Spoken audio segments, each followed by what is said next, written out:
Welcome to Conversations with Go On Girl Book Club, a discussion series with authors about their recently published literary works. Go On Girl Book Club is a national organization that celebrates, perpetuates, curates, preserves the gift of reading, of human expression using words, the art of Black literature. Across 3 decades, our mission has been to celebrate the legacy of Black literature, foster a sisterhood rooted in the love for literature, and to encourage development of literary talent. We have 48 chapters in 18 states and 38 cities with nearly 400 members. Please check out our website to learn more about our reading list and about the organization at goongirl.org.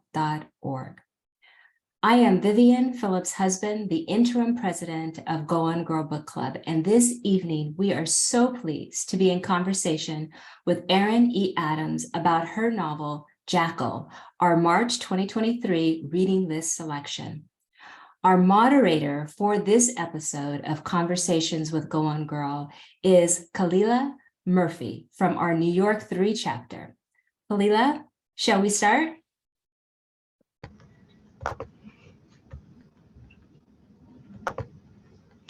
Oh, my video won't start. Oh. Okay, it'll come. There you go.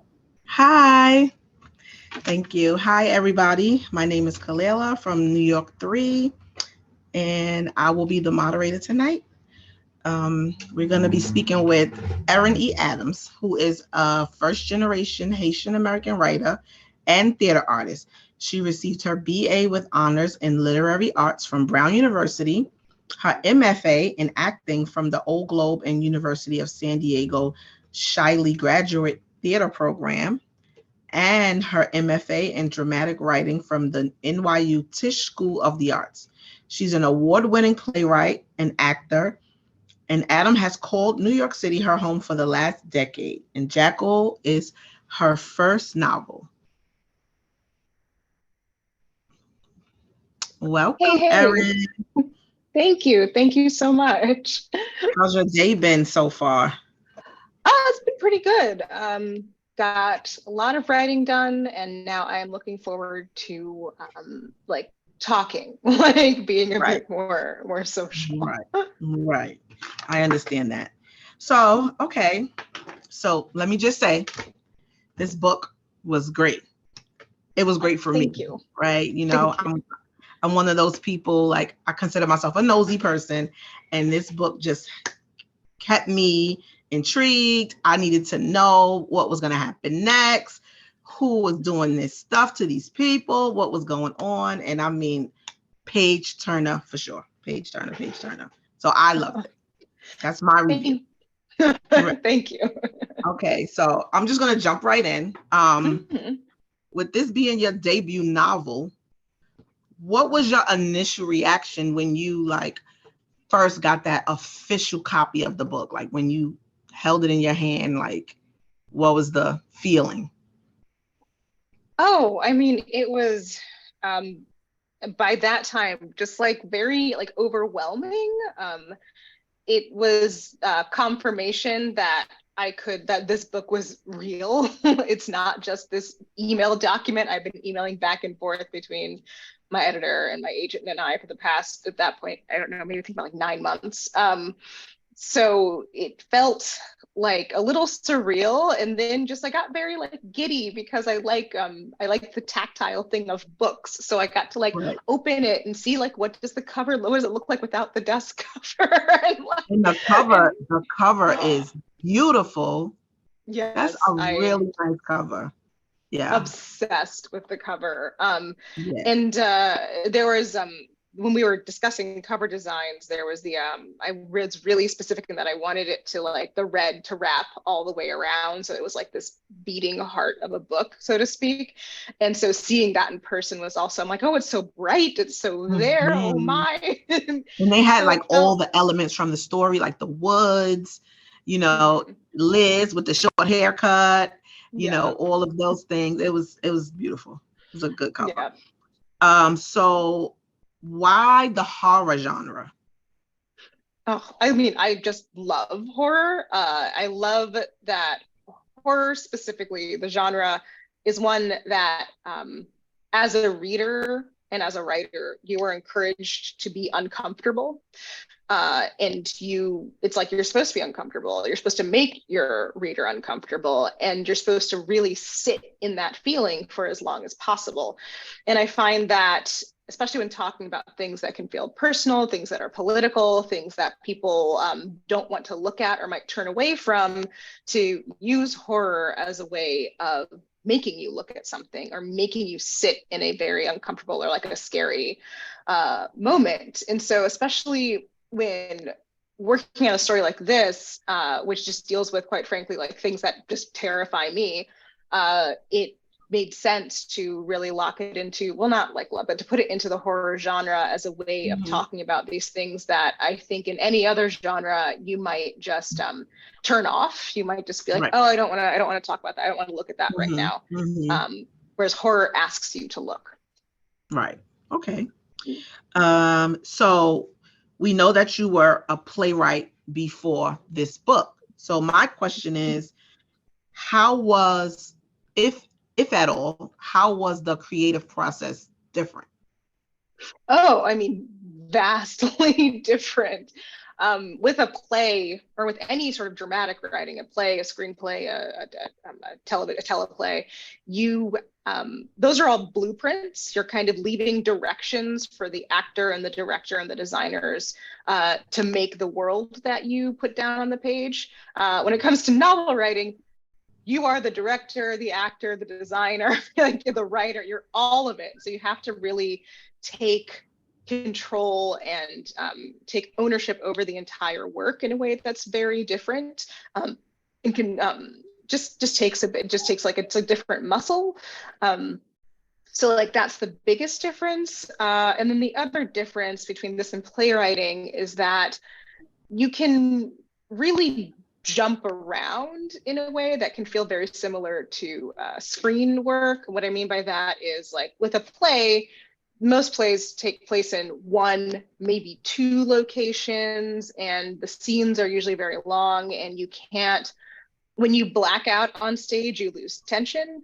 Whereas when you do cuts, literally cuts in film, it builds tension. And I'd argue that something similar happens in books. There is like a sweet spot for chapter length, and like Jackal's chapters are on the shorter side. And if you notice, they start out, as most things do in the first act, being a bit longer because we have a lot to set up. But then once the story gets going, the chapters start to just like go boom, boom, boom, boom, boom, because as we're going. And so it builds up tension a bit differently.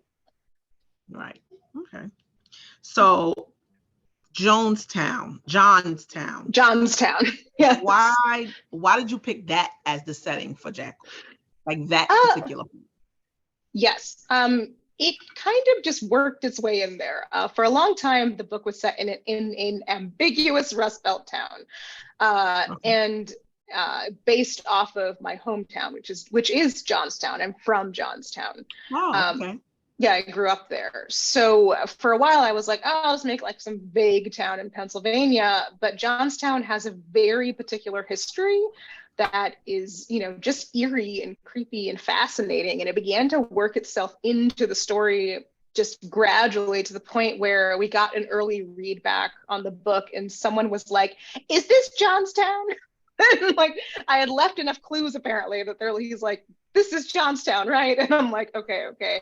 And after a pretty long debate with my editor, we decided to go with, like, you know what, let's just set it there because all the clues are there.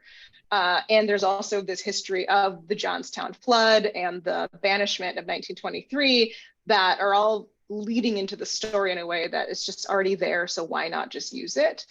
So that is the why of Johnstown.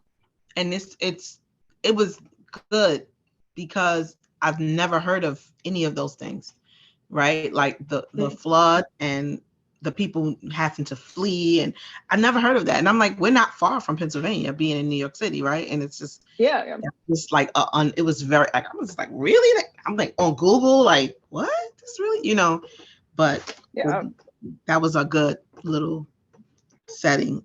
So let me ask you this. So you said you grew up there, which I did not know. Was it really like that for you growing up, like in school? Were you like one of the only Black kids?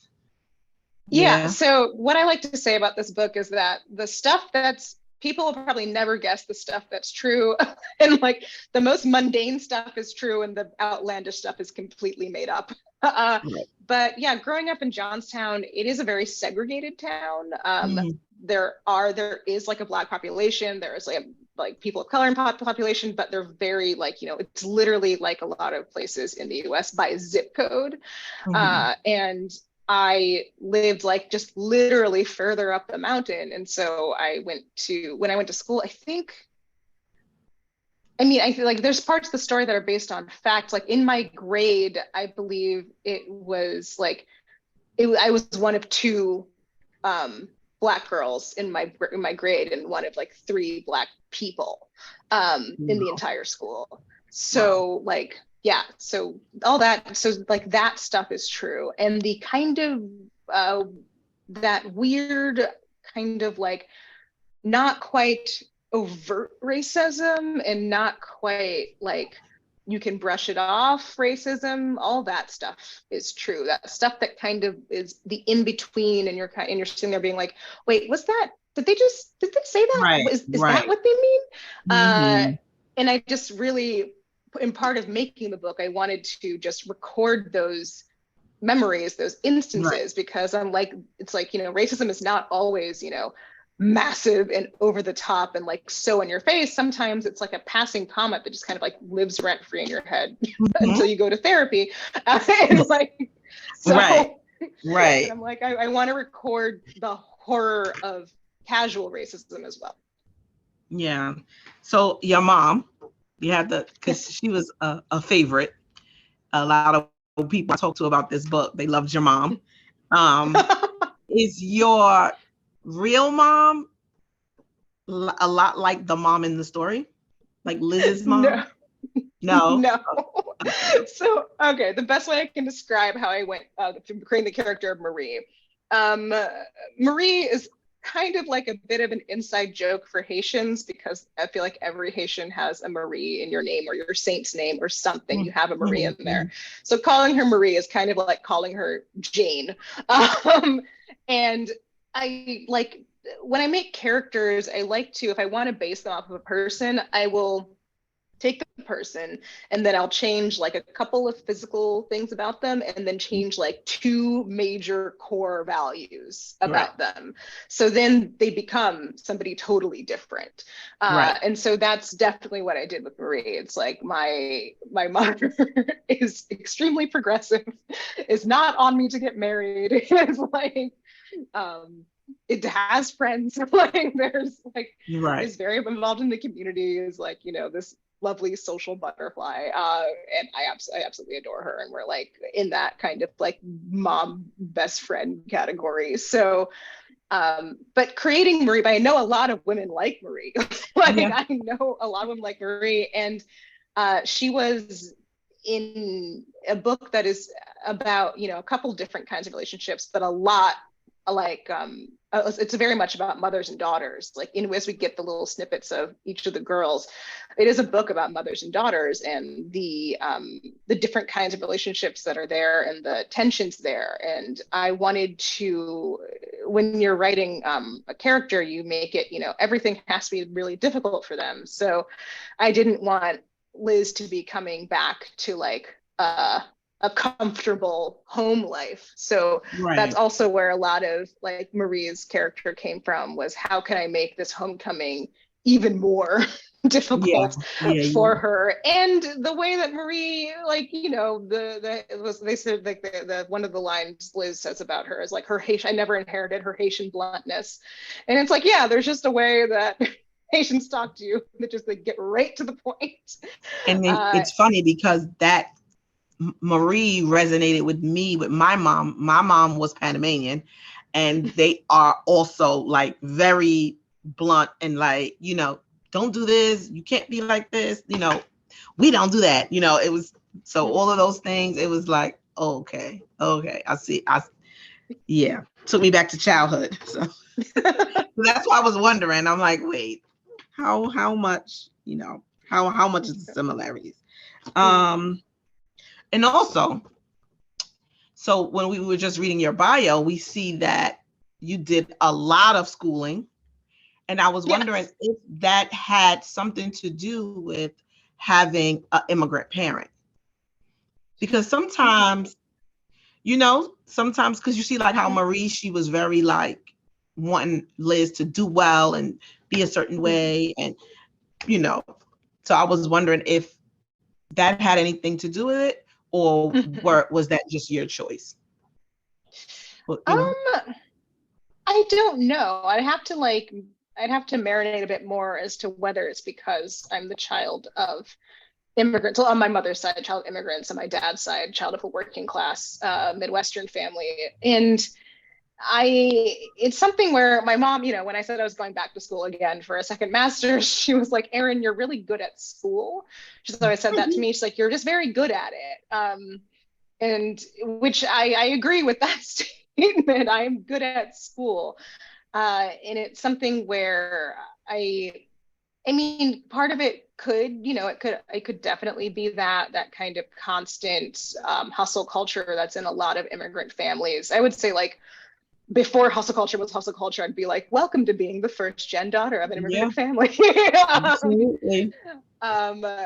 So it could be a bit of that. I mean, I'm like neck deep in writing about that right now. So it like maybe it could also be that I decided to change careers really abruptly, and I was just like, okay, how do I get better at this as quickly as possible? And I got a really great offer from NYU, and so I just took it, which ended up to being the best decision I made, because it I did half my course over the pandemic, and a lot of people, my classmates especially, have all kind of expressed the same feeling that I'm like, especially because I was in New York City for a lot of the pandemic, that like going to school kept me sane, like having a schedule, like having things to do when I turned the computer off. Like it really helped me get through that time period and be really productive in a way that was really great for my mental health.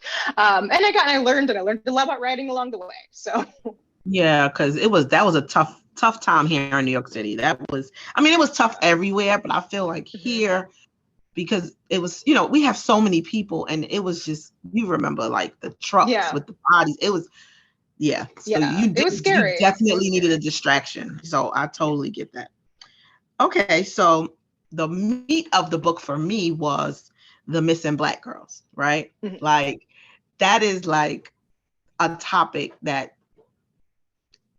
I have a daughter, I am somebody's daughter, and it's a big fear. Like growing up, my mother would always say like, don't go here past this time, somebody's gonna snatch you, like be mindful of this because somebody's gonna snatch you. So like reading that, though, just that part of the book, it, as a Black woman, we always have this fear of being unsafe in a certain place or after a certain time or around a certain group of people, So what I wanted to ask you was, when you were researching facts and things for the book, how did that affect you as a Black woman? Yeah, so I did my best to like keep myself safe, and that it was something that I would usually, do in the middle of the day. It wouldn't do the whole day researching.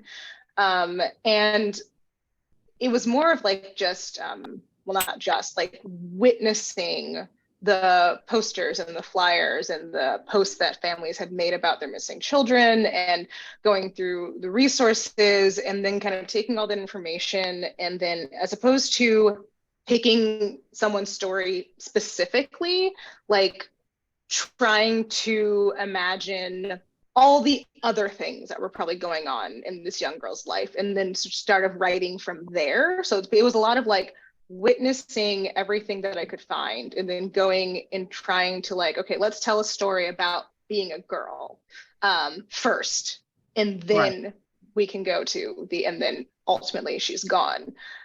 Because I was really, I have a weird relationship with true crime. Like, I enjoy it, but I also am kind of like, I don't like it when they focus too much on like, and this serial killer is so smart. A lot of them are really stupid.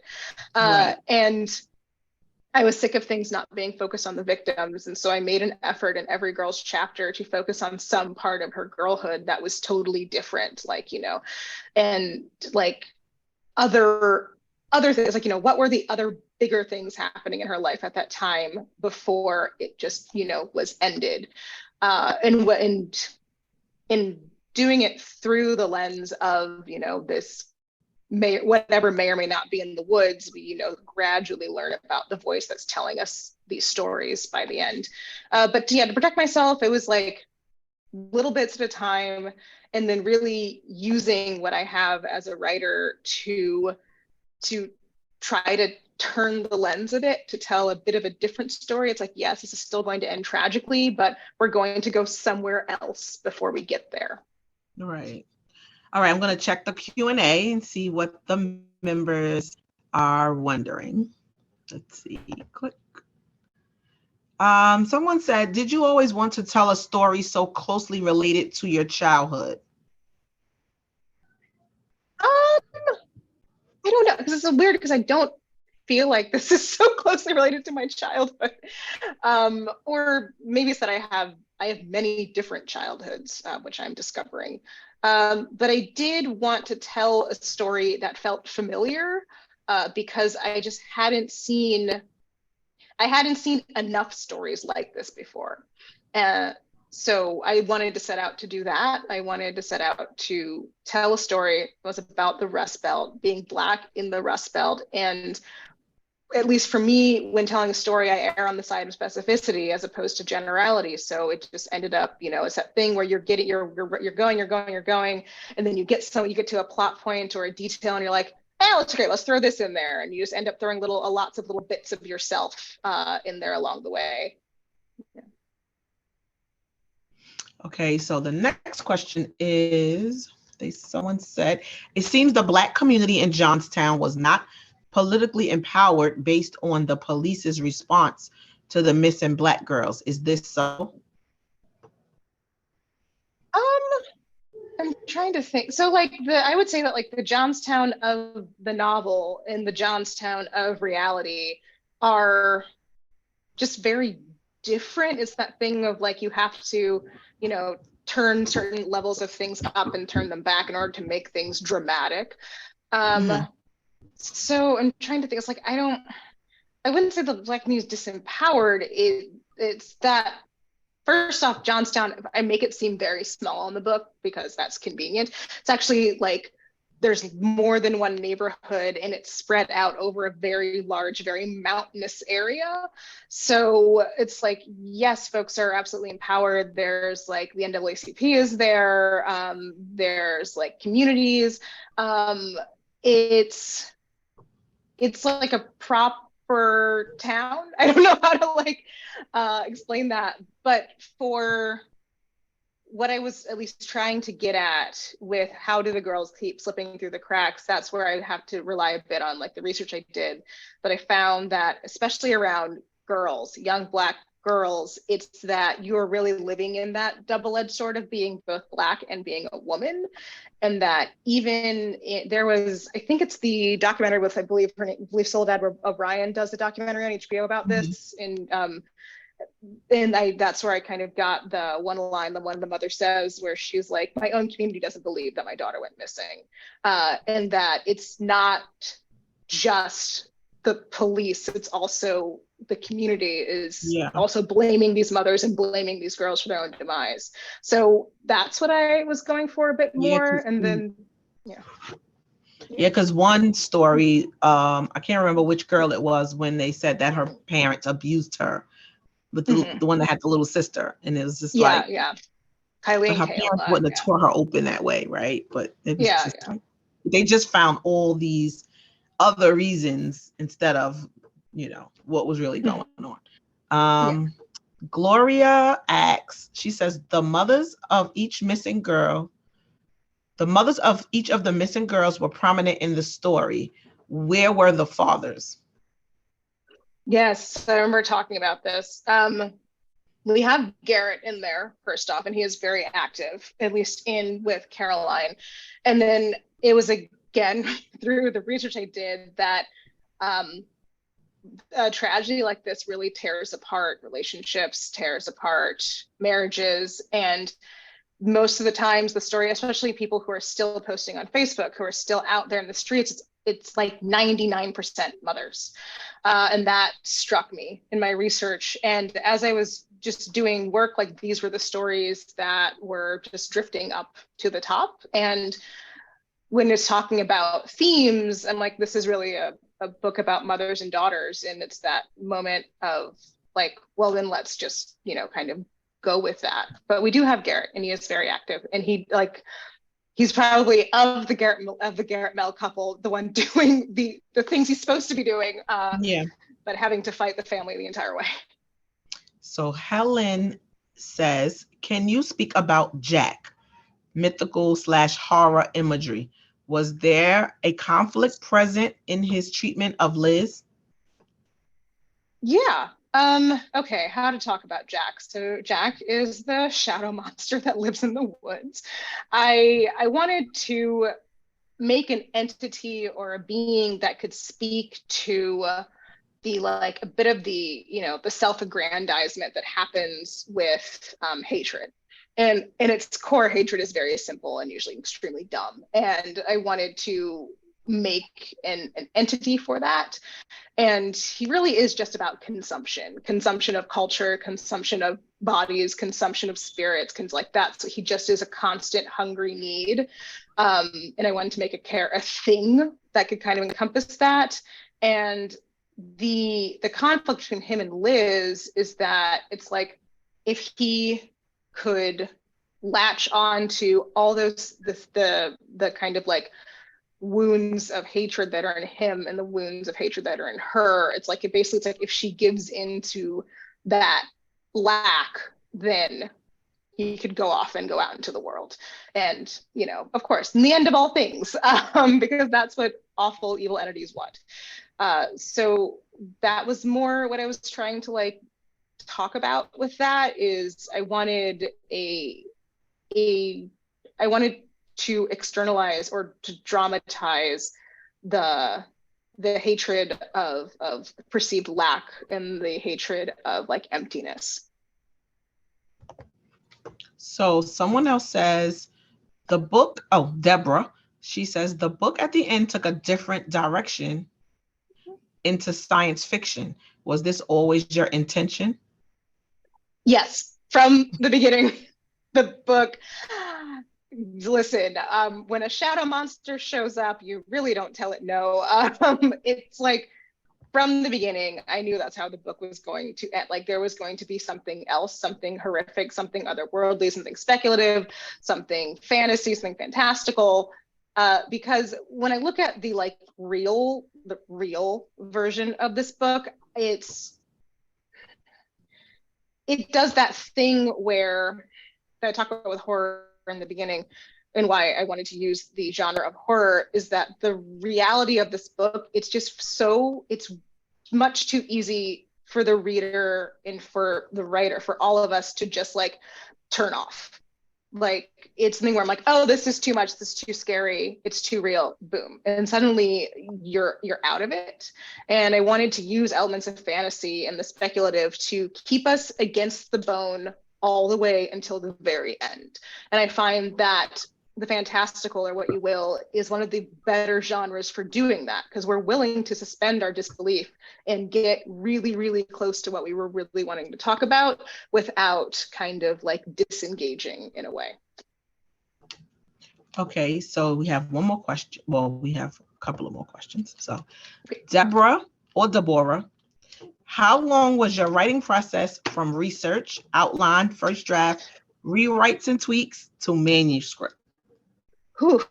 Okay, I think Jackal ended up taking about, also manuscripts. So I can explain both of them. So to get to manuscript, which was where I was before I queried agents, that probably took about 2 years. And I did not initially outline for Jackal, and I paid the price dearly in revisions. The vast majority of revisions in the early process was like fitting everything into an outline, and then a lot of the revisions over and over again were like adhering to the outline, adhering to like the kind of repetitions that happen in structure, all that stuff. So yeah, it took about 2 years, and then after I queried, we went on submission, and then it sold pretty fast. Then and then it was published, like probably like a year. No, because we had to wait a long time. Sorry, like a year and a half from selling. Okay, next question. We have a lot of questions. I told you everybody was into this book. So this question is from Helen Davis. She says, young Black girls have disappeared throughout the country and their disappearance is ignored or marginalized. Are the parallels, I don't know if she's saying, are they parallels? A racist, beastly presence, the destruction of our children? So is Jack destruction? I mean, yes, he's destructive in that I really wanted to, again, like to personify and then, dismantle that, that the hatred of lacking or perceived lack and consumption. So like, he's that. I feel bad because a lot of people I know, I feel like either people are just like, it's a weird shadow beast in the woods, woo, or people really, really want like super specific details. And he is a creation that kind of lives in between a bunch of things, and that's where I want him to live. I think giving him too much power and too much like, and this is exactly what he is, I don't know, kind of gives him too much say over the matter. And I don't really want to do that. I want, so yeah, I feel like, I hope I explained that well. I don't know, but yeah, just know that he's like also a slippery presence for me too. And that's where I want him to be. And so when you just mentioned not giving him too much power, one of the girls, was it Alice? No, Alice wasn't the very first girl. Alice was the first girl. Is that the one who wasn't afraid of Jack? I think that's Morgan. Morgan's the one who's not afraid of him. Yeah, it was one who was kind of like, go out in the world. Yeah. Why are you here? Like, and I was like, this girl is brave, but he couldn't do anything to her because, like you said, she didn't give him any power. It was just kind of like, it was kind of like if you're not afraid, he can't do anything, So I thought that was interesting. That was a different thing. I want to talk about, and I can't remember this man's name. What is his name? The detective. Well, the not the detective. He was the Doug. Yes. Him and his dad were working with Jack, right? But what I didn't understand was, how did his dad initially get with Jack? I understood why Doug did, but I didn't really, Get the dad. It's that thing. It's that, okay, like the mythology of like the thing in the woods, so to speak. And it's like, you don't engage the thing in the woods. And his dad is someone who went out and engaged with the thing in the woods. Oh, okay. And kind of found out, and the thing in the woods also engaged with him because, as opposed to being any sort of like curiosity or being any sort of curiosity or being any sort of like, oh, I want to go see what the monster is. I believe the line is like, he found a man as monstrous as himself. He's like, oh, I found another monster, and this monster can be helpful to me. So, and they mutually help each other. So it feels like a weird symbiotic relationship. Yeah, it was. Yeah. And Doug. Doug was a very complex character to me. Like he had a lot. I'm Trying to see if we have any more questions. I don't know what's happening. Sorry, having a No little worries. technical difficulties. I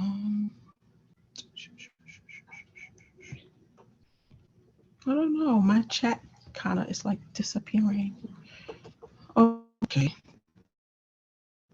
I don't know what's happening. My chat is disappearing on me. But yeah. So there was something else I wanted to talk about. So the relationship between Liz and Keisha. Mm-hmm. So it was to me because Keisha's end of the story seemed as if she didn't like Liz much. But then Liz also seemed as if she really wanted to have a relationship with Keisha. But then when you hear the story, as the story goes on, it kind of seemed like she didn't want to have a relationship with Keisha. So I was just wondering, like, and I'm just bringing this back to you because now I know you grew up in this environment, like, Mm-hmm. I would assume, because I've never went to a school where it's like only one or two of us, and I always would assume that the two, we would cling together because it's just us. You know what I mean? Mm-hmm. So for you, did you experience that as well? Like, did you feel as if you had to kind of like be the only Black person in this space and kind of like shy away from the other Black people in your class or in your school? I mean, it always depends on the situation. And what I wanted to do with Liz and Keisha was to tell something like just complicated, where it was like we get from Keisha's perspective where she was like, Liz is a bit of a loser. Like Liz can't hang. And and Keisha does feel that initially that camaraderie, but then it's like, you are too much work, girl. And it was something where I feel like there was an early draft of the book where they were very good friends.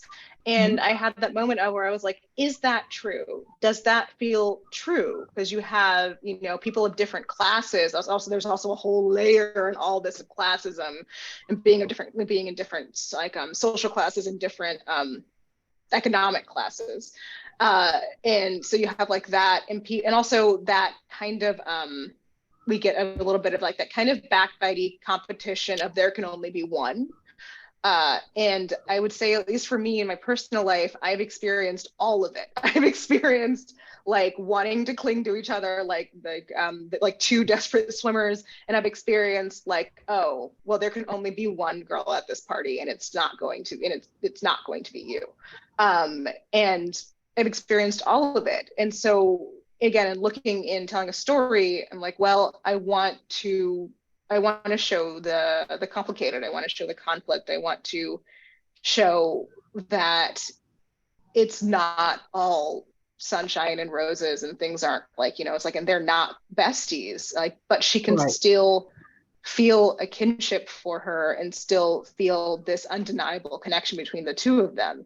And in some ways, it's more things like you don't want to make anything easy for your lead character, and it's much more difficult if they weren't friends. Okay, let me check this Q&A one more time. Katie says, please discuss the relationship between Chris and Liz, and also will there be a sequel to the book? Oh, okay, Chris. Oh man, like his whole character like arrived so late in revisions. I was like, where have you been hiding? I wanted to like the relationship between Chris and Liz is that whole thing of like, we have Liz and we talk about her abusive partner, and we have that whole story for her, and like that's her, in theory, most recent romantic relationship. And I also wanted to parallel that with like what was her first romantic relationship, even if it like, there was nothing happened, but like what would it be like to go through a nasty breakup and then be suddenly confronted with like your high school crush and like what Yeah. does that do for it's another kind of homecoming. The book is about a lot of different kinds of homecomings, and it's yet another kind of homecoming to have like Chris there. And the relationship with him is, it's like he serves obviously for like plot stuff, but it's that thing of your romantic relationship or attempt at a romantic relationship is going to have to show her something that's going to get her to the conclusions that she gets to. And he was like just very good for that. Like, and also that I wanted, how can I describe this? If there's like the whole thing of like, oh, is there going to be romance in this book? I feel like there is always talks of romance and like, where does it belong? And is it, can it be here? And I was like, if there is any romance in this book, I want it to be uncomfortable and awkward and weird. And Yeah. so that's what I did. I'm like, it should, like, yes, there is, a sex scene in this book, which, of course, both my parents were like, oh my God. And I'm like, please never speak of this again. And I'm like, but like the sex scene should be awkward. Like, it's weird, it's awkward, it's uncomfortable, just like everything else. That I feel like is the theme. It's like Jackal, an uncomfortable novel. So yeah, that's Chris.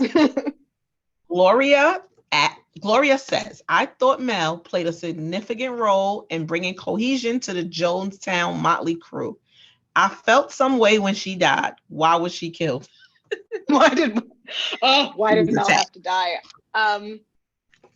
Because when we were looking at the ending of the book and looking at like, first off, someone has to die because the stakes are so high that if everybody makes that alive, it's kind of like, what do you mean? Like, you see the book, you think someone's going to die.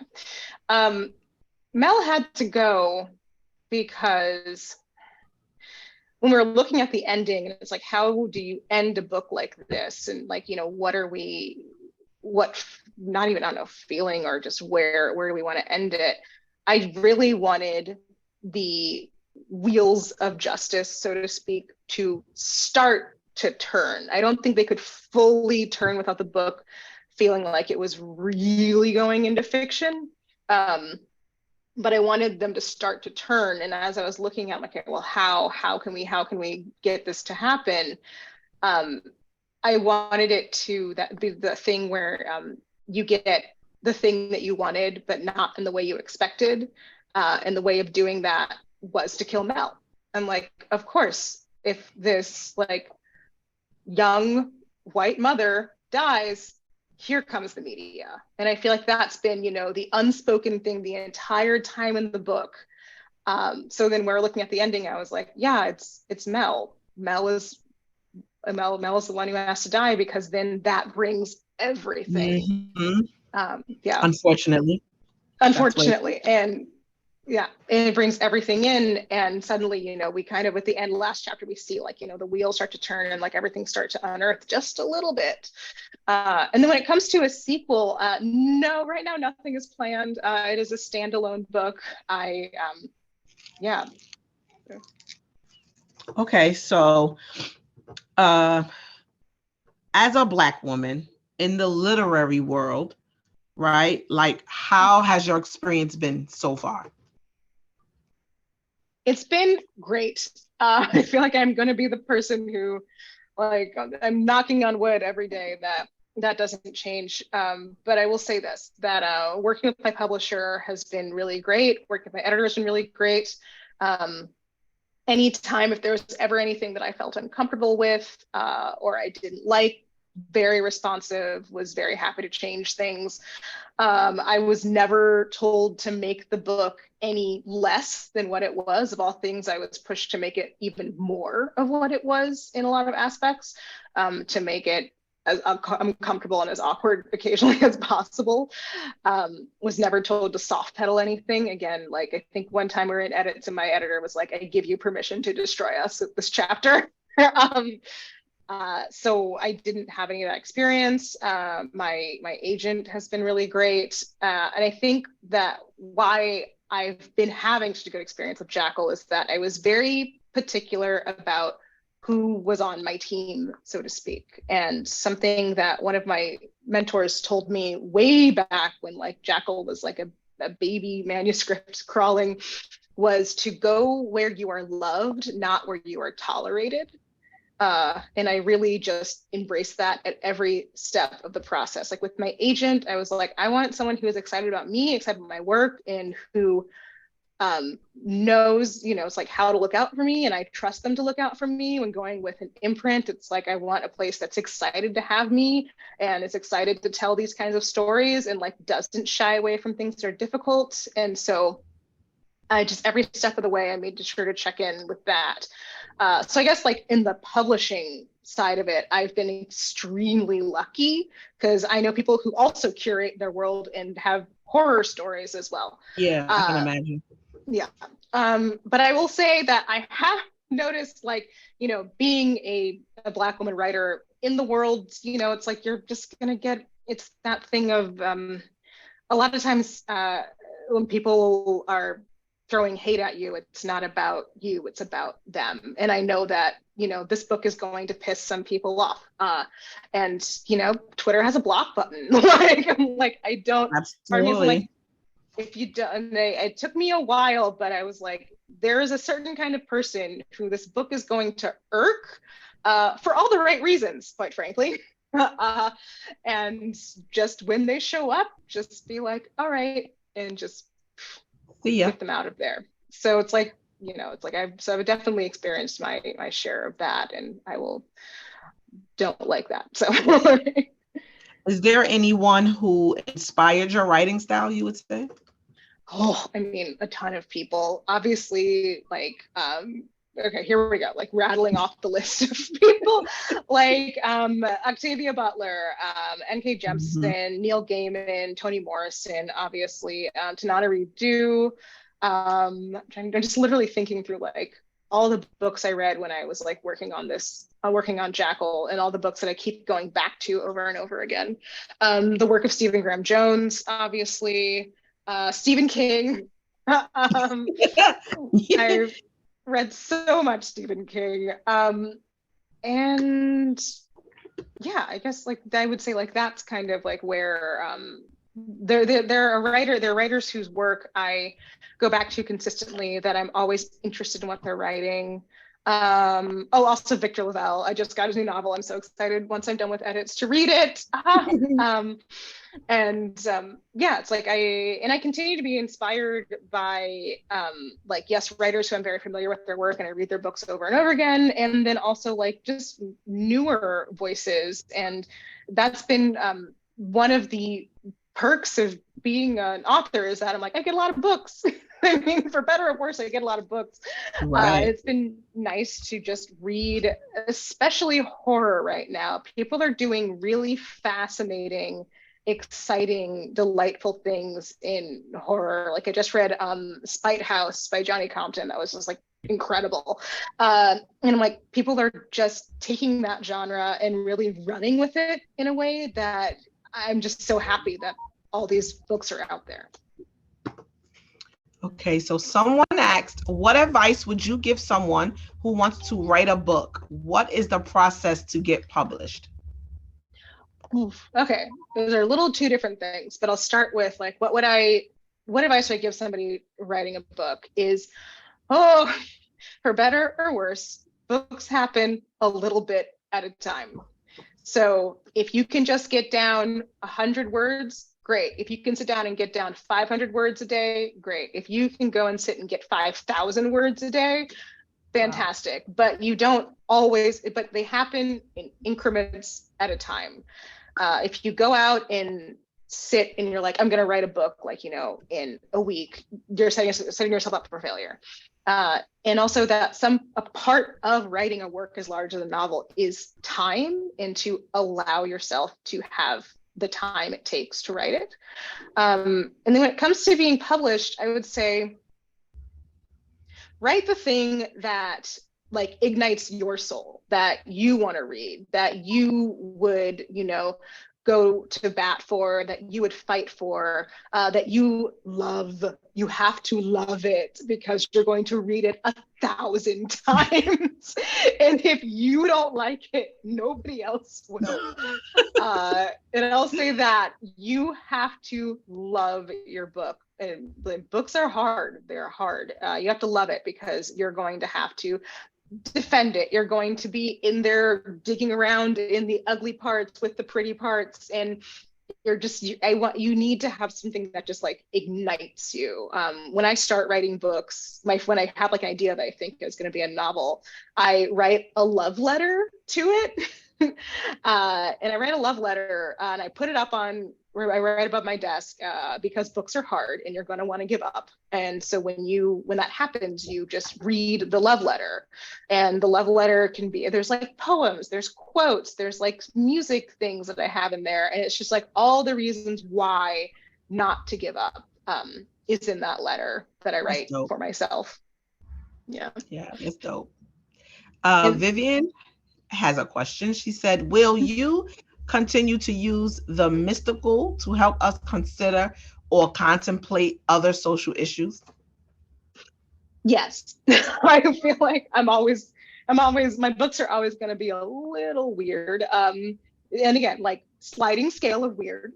I'm working on something now that is much less. There are speculative elements, but they are much more grounded, and that's been really exciting. I have something that I'm working on that I believe in the end has no speculative elements, just it's a straight up traditional historical mystery. And I'm working on something else that is like, we're going sci-fi. Like we're just going all the way. And I don't know, it's something where I love genre. I know some people have very strong opinions about genre fiction, and I'm of the opinion that genre fiction is fun, and that genre fiction, it's that we get to engage with the stories that we tell ourselves, and that's just a ton of fun. And also there's so much to unlock there, and like the stories that repeat in culture over and over again. It's like, I'm curious about that. I'm also curious about keeping things like exciting and accessible to like everyone, and not trying to hide behind like too much. And yeah, and I think that genre fiction, I don't know, I feel like it gets a bad rap sometimes for like being popular or whatever, but I'm like, no, it's like, these are the stories that we as a society tell ourselves about ourselves. Those are inherently important. And I want to be in there telling those stories. Okay, so we have questions. They coming in. Okay. Chanel says, please excuse me if this was already asked. The character development of each girl was so rich and three-dimensional. Were any of the accounts true? In your research, did you come across these true stories of these girls that have been missing or killed? So thank you. First off, thank you so much for that. The girls chapters are, I mean, I love all the book, but it's some of my favorite parts of the book. So no, and that is on purpose. All of them are completely fictionalized, because as I was doing research, it just felt strange if I would, take someone's story. And I, again, instead wanted to it's like, what can you do as an artist that is like unique to you? And I'm like, well, what I can do as a writer is like, imagine a different life, imagine something else. So that's what I did. I also wanted to be like respectful of families who have information publicly available. So everything about the girls' stories they're all fiction. Okay, so another question we have is, she says, I have been in and out of this wonderful conversation, so I apologize if you already covered this question/topic. Is it easier to write a book or to write for other things, screenplays, short stories, plays, TV scripts? What's different about writing a book versus writing something else? Cool. I would say that they are all their own level of difficulty. I don't know if anything is easier than the other because they all kind of require different skills. I was even thinking I have a few short stories coming out in the next like year and a half or so, and like people would think, oh, a short, it's so easy. No, short stories are their own monster. They are very difficult. I think one of them I have coming out, I had been like tinkering with for like a year. They're like every single thing is different. And we talked a little bit about the difference between like dramatic writing versus like prose writing. But I would say that like every single thing, the way that I think about them is that they're all different containers, like literally different size containers. And it's about what size container is going to best hold the story you want to tell. Because there are some things where I'm like, oh, this is a cool story, but does not fit the novel box. It'll fit, the limited TV series box. Or I'm like, oh, this story doesn't quite fit in the short story container. It's actually a novel-sized idea. So when I get an idea, I do my best to try and figure out what is the best container for it and go from there. So you like put them in the little compartments, basically. Yeah, basically. Like it's like, what is the best compartment? Yeah. And it's also fascinating when you're looking at adaptation and like if you want to take a book and move it into a TV show, like what happens when you change the container. And it's really exciting. Like I feel like we've seen a lot of examples, tons of stuff on streaming recently that you read the book and then you see the TV show, and the TV show kind of like, it expands. If you think about it, like a book, you spend like anywhere between, depending on how fast you read, like 6 to 8 hours with a book. And you can spend, 8+ hours with a TV show. And so you suddenly have like just more room to do stuff and to play. But they're all different, and you just kind of got to figure out which one's the best way to get your story told. Oh, okay. So Nicole says, you mentioned several pieces that you're working on. How do you manage writing on several at once? Do you assign days or deadlines or priorities to them? Are you writing based on which you're drawn to write that day, or do you have a strict schedule? How many pieces do you like to focus on at a time? And also, she asks, how do you generate these ideas? Okay, so I guess going from the top down, I'm going to look at that one so I can make sure I get everything. So how do I manage writing several things at once? A bit of it is by deadline, where I do like organize things by what is due the soonest, and how much effort is that going to take. So like there's that. So like right now I'm working on my second book, and that is taking up all the time. It's like, this is the time, use it.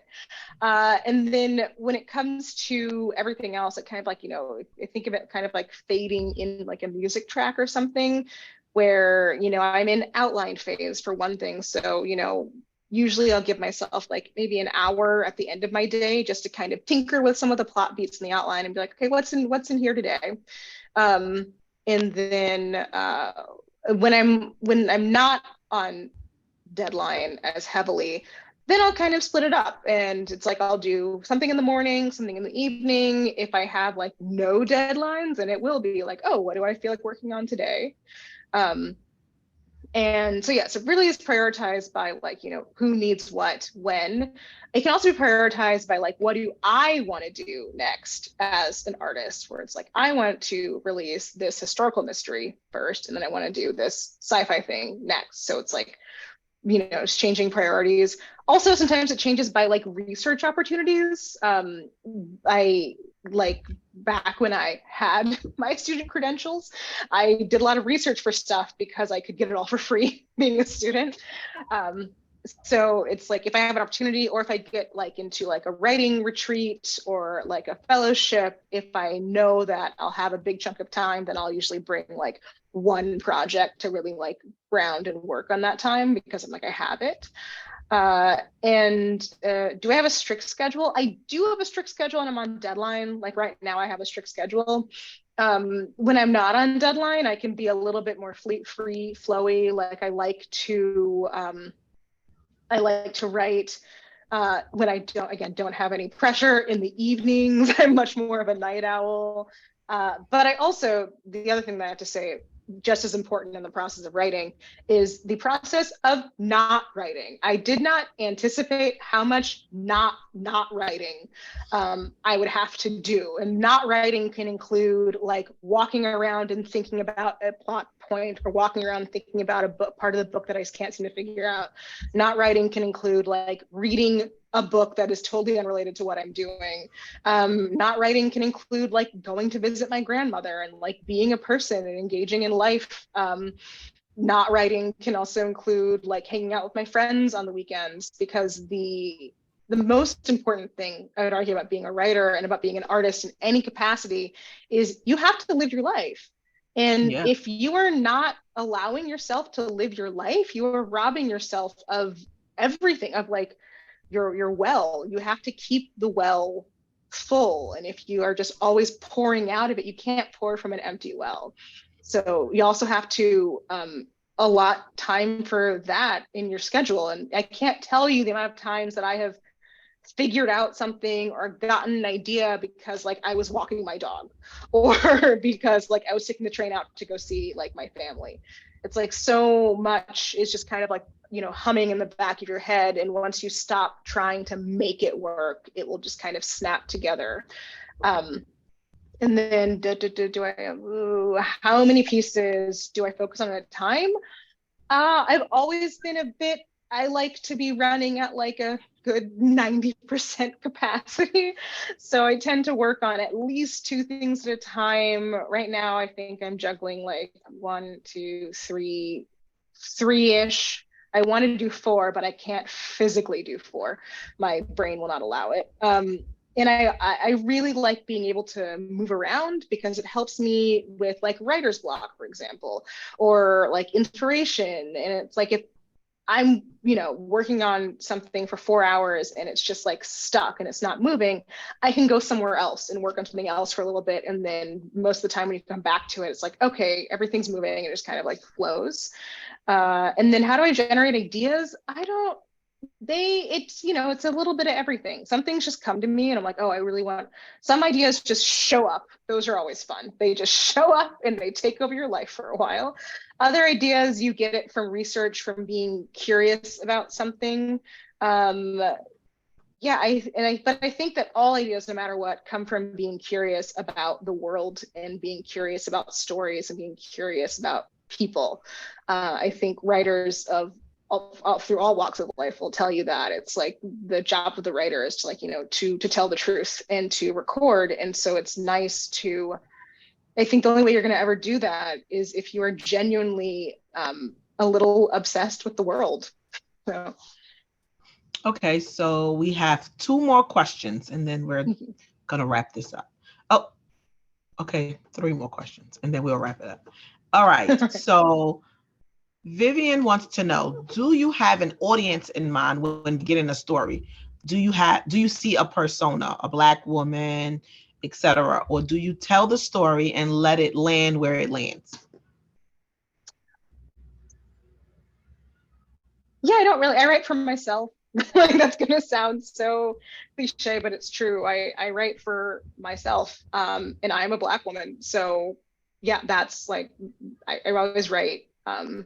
For me, it feels a little like, at least at this point in my career, it feels a little strange to think too much about an audience, because I don't know, you can't, it's a completely uncontrollable element. It's like I have no idea. I feel like if I even tried to write for an audience that I didn't feel like some sort of kinship or like extreme passion about, I would end up writing something very thin and very flat. Like fluff. And like fluff, yeah. Mm-hmm. But there's also part of me, it's like there's also a time and a place for fluff. Like, listen, I have romance novels on my shelf. I love them. Like, I love them. They like take me out of the dark places. I'm like, just tell me a lovely story, please. Thank you.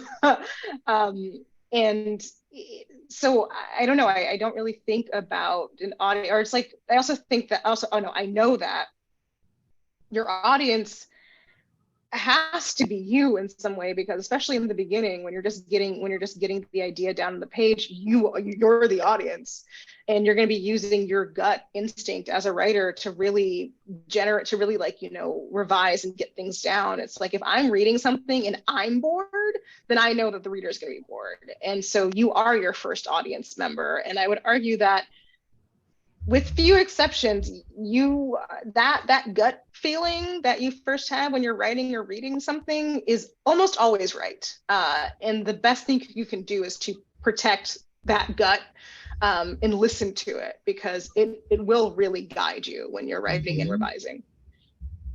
Okay, so what's a typical work day for you? How long are you writing, researching in a day, and how many days a week?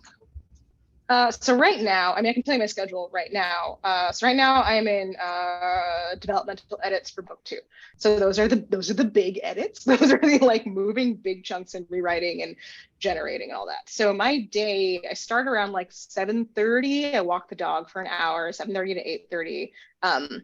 And then I do the Pomodoro technique. So that means I work in 2-hour blocks, 25 minutes on, 5 minutes off, do that 4 times in a row.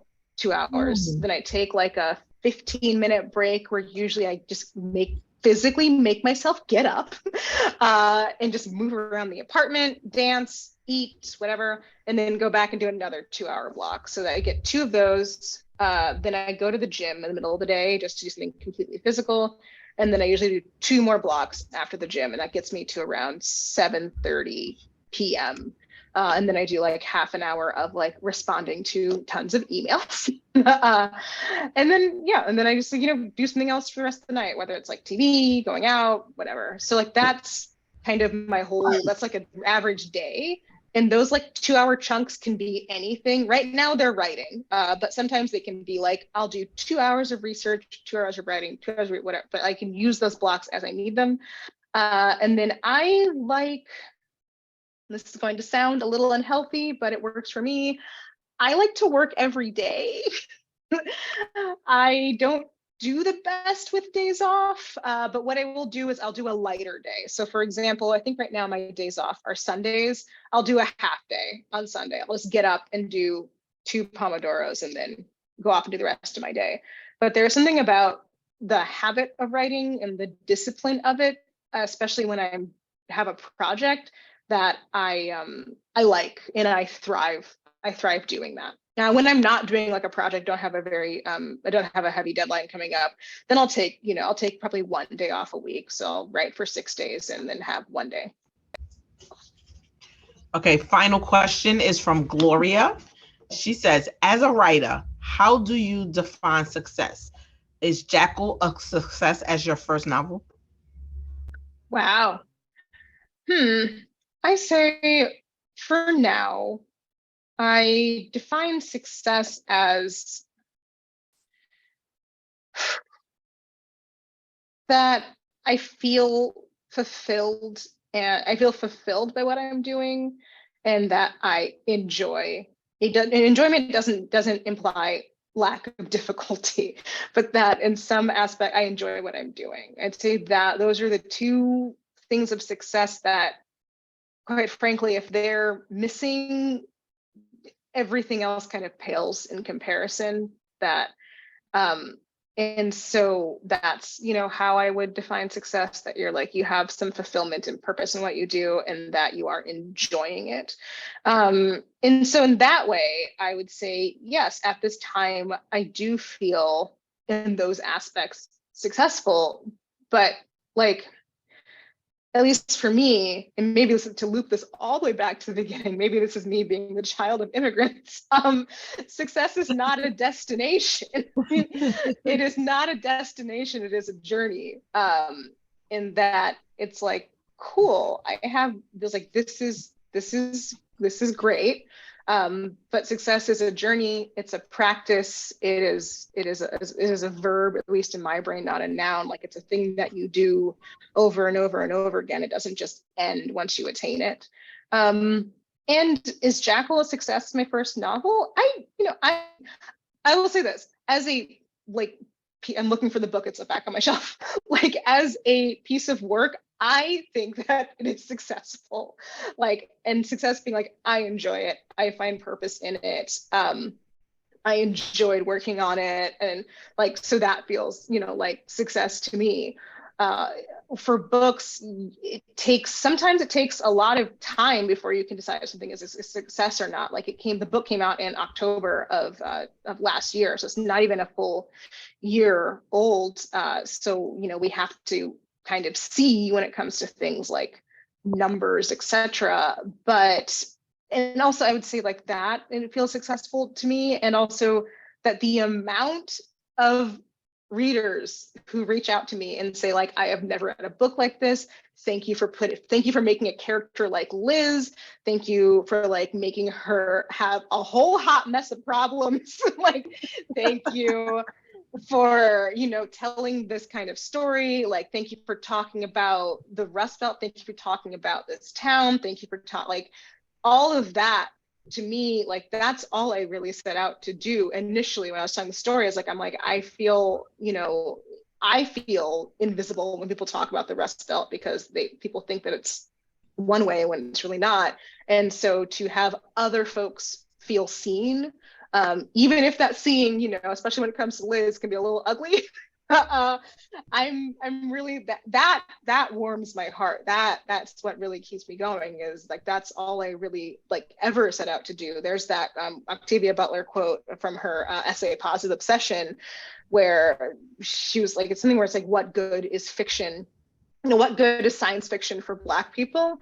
And she has this beautiful response that I'm going to butcher right now, where she's like, what good is science fiction's thinking about other people, thinking about different kinds of cultures, and getting everybody off the narrow footpath of what everyone is saying, what everyone's doing, whoever everyone happens to be today.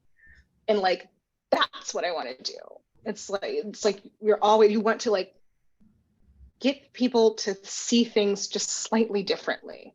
And that's what, that's like, it's on my website. Like, that's like, I love that quote.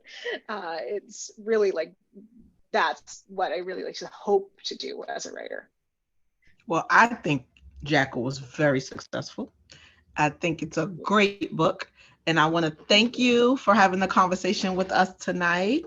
And myself and my fellow Go On girls cannot wait to read what else you have coming. And you just got to keep us posted.